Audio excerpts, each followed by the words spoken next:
and the advice and playing live, it's all one thing. We want to build a little community here where, we can call to order, a testing group. We can, have a day where we have 15, good Mythic players coaching people who aren't, people who want to be. There is there's a separation, and there are things you can learn that will. That sounded aggressive. I didn't mean to come off aggressive, but there are things you can learn that will really, really help you with that grind. And conceding early, mulligan decisions, and deck construction are huge. I will say learning the opponent's deck, knowing the meta, it plays into deck construction. You should build your deck, especially in best of one. The last thing you should do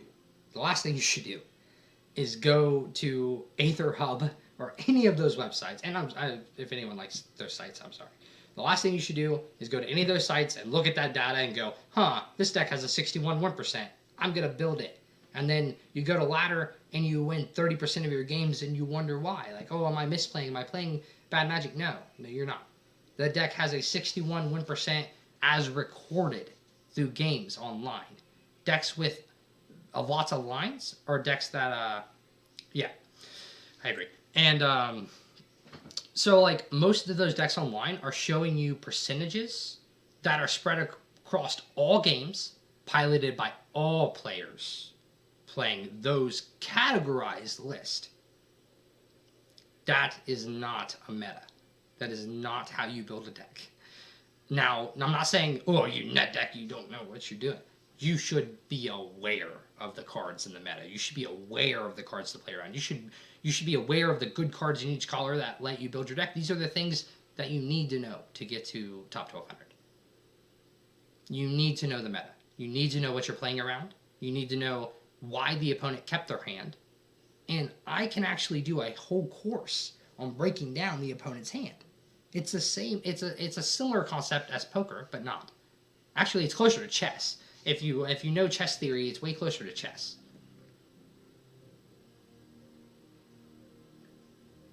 See, yeah, that's the thing. That's where you get your ideas from. What I'm saying is you should adjust those decks to fit the meta that you're currently in. Because a lot of those lists, it has 61-1%. But that's because X amount of times it was piloted, a similar list, or that list was piloted by someone who knew the lines and knew what they were doing. And then a large percent was not. So you go to these complicated decks, the decks like Phoenix, the Blue-Red Phoenix deck, which is a complicated deck. If you don't think that deck is a complicated deck, holy shit. If you are going to play a deck like that, and you look up the win percentages, it's going to say that the deck wins right about 50% of its time. And that's because the players who pick the... Yeah, same. Both. Big fan of both. I like Heads Up. Very good at Heads Up. I programmed a chess engine one time. It's another story. It's back in high school.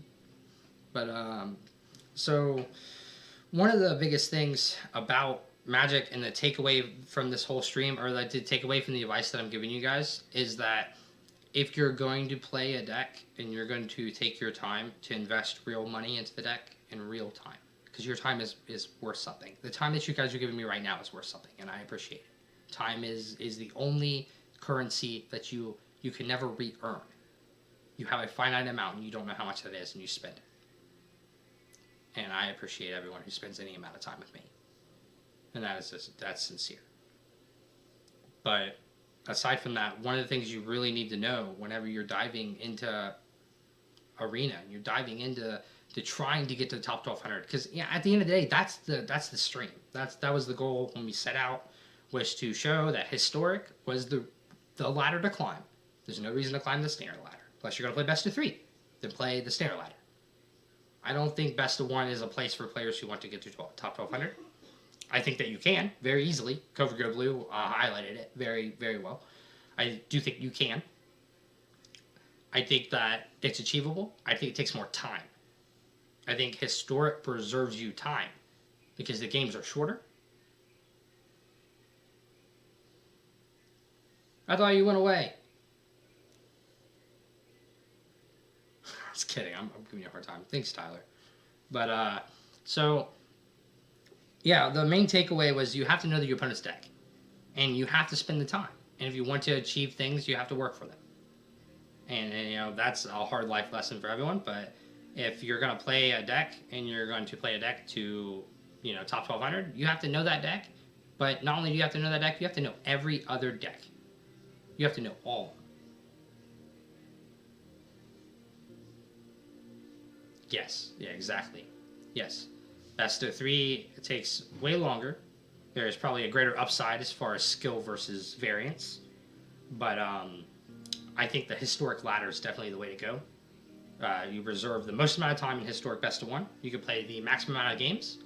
I played 110 games with my Phoenix deck and went 88 and 22, or I guess now we're 89 and 22, across 3 days. So I played 110 games in 3 days, guys. Streamed it all. I think one of the videos is up. But so the main takeaway is not only do you need to know your deck, you have to know the opponent's deck, and you have to know leverage points. You have to know when to interact. Yeah, actually, yeah.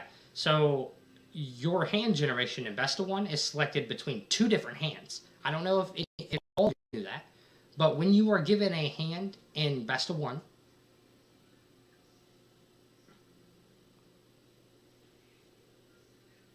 I think the most important part is deck building as well, and I think deck building and meta meta understanding go hand in hand. Yeah, best of 1 favors aggro decks, best of 3 favors control decks. Absolutely. But the hands down best advice I could give anyone who thinks that they can get the Mythic, but they're just not really sure about getting the top 1200, or they've fallen short several times. I can release a whole list, a breakdown for you, but I'm not going to dive that right now. I am going to work on an article, which I'm going to put out. But knowing the opponent's decks and knowing when you're constructing your deck, what decks you need to be able to beat, and what decks are the most popular in your meta. Looking on Aether Hub or looking on those websites doesn't tell you your meta. Your meta is the decks you actually are playing against. In Gold, in Platinum, in Diamond, and in Mythic. I'm the first person that's going to tell you your meta will change, and so should your deck. If you take a deck and you're going to get on the ladder and you go 60-some 1% day 1, that's all right. But when you get to Mythic, that's not going to be good enough. I was at an 84 win rate, 84% in Mythic, and I got like 643 at the end of the season, but I didn't play the last 2 days.